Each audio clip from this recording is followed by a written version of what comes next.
I find this incredibly fascinating, and I think you will as well. So, Sarah Longwell from the Bulwark held a focus group of Trump voters, but not just any Trump voters. She got a room full of people who voted for Biden in 2020 and then switched their vote to Trump in 2024 just to see, first of all, what the hell went wrong, but secondly, how they feel about Elon Musk over the past month, how they feel about Trump's first 30 days or so and all the controversies that have popped up. And the answers are pretty surprising. As much as we like to rag on median voters or Trump voters, voters are quite astute. They know when something is going wrong within our government, and they know when Elon Musk is overstepping. I mean, before we play this focus group of a few voters, let Sarah Longwell lay the groundwork. She held the focus group, and she does a good job explaining here. And, we've been asking voters in focus groups what they think about Elon Musk, Trump voters. And it's funny because some of them are like, yeah, he's cool. I like what he did with Tesla. I like that he wants to go to Mars, whatever. But there's this other part where they're like, who is this guy? And he has a cartoon villain, billionaire. Like, people have that archetype deep in them, like they recognize it. And they're like, why does he have access to all of my information? And we know, and this is, I think, something we got to talk about more. He's trying to get people's information. This is about him. It's about him being a trillionaire. It's about him getting access to wide swaths of information for his own AI tools.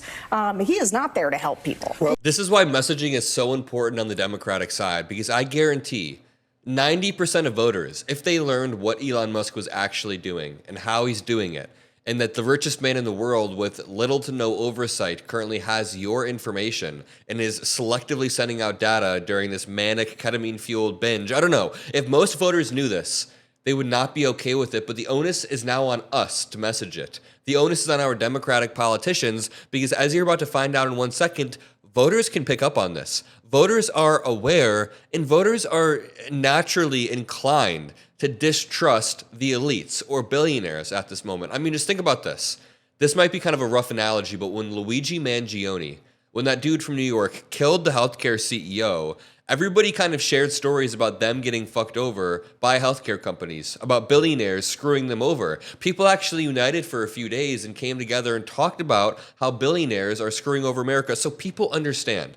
But the days after that Luigi Mangione shooting, I feel like people kind of put aside conservative, liberal labels, and they were like, hey, no matter your politics, there's an elite in this country that probably don't have our best interests in mind. You guys remember that, right? But now they can't apply that same thing to Elon Musk. Let's watch some of these focus groups. By the way, scroll down a little bit on this video. I am so close to 1 million subscribers. So very close. We're at 983,000. So we're about 17,000 away. You guys can go subscribe and make that possible. Really quickly, this Trump voter posted on Facebook, I've been a proud Trump supporter for 3 elections, and now my business just got cut off from our federal contract. This is bull. We're not some DEI quota filler. We do real hard work. We need to get in touch with someone ASAP to fix this mess. Well, Jacob, I'm sorry. Elon and Trump aren't going to restore your contract. They don't care. Your first mistake was thinking that they were only going after DEI quota fillers. No. They're going after anything they deem waste, and you are waste. Jacob is waste in their eyes. They're just using DEI as a ruse. So let's move on to this focus group and what Sarah Longwell has to say. Why do Trump voters think that Elon Musk has access to all of our banking information and personal information and Social Security information? So it almost was split in half, where half the people were kind of for it, well, we need to cut government. But then there was this other half who was just like, he's super rich. Why does he care? Why is he doing this? And it's more questions than certainty. They just know that it feels wrong that a MAGA billionaire and somebody, they are aware that he gave Trump lots of money for his campaign. And so the whole thing feels a little fishy to them. And I can't stress enough how much 5 weeks has only gone by. And so for people to already go from, no, I was into this, to I don't think maybe I'm into this, is a pretty big switch. Drop a like if you think I need to keep hammering home this Elon stuff, because we're obviously very close to voters realizing what's wrong. Here's the actual focus group. Focus groups. Can I show that? Yeah, go. There's a lot of babies getting tossed out with the bathwater, to use an old-fashioned phrase, in this first few weeks. And of course, as usual, and I'm disappointed about this with President Trump because he served before, we're just forfeiting respect internationally daily. If we had a drinking game where everyone took a drink when the word reverse course or walking this back would be drunk in 20 minutes.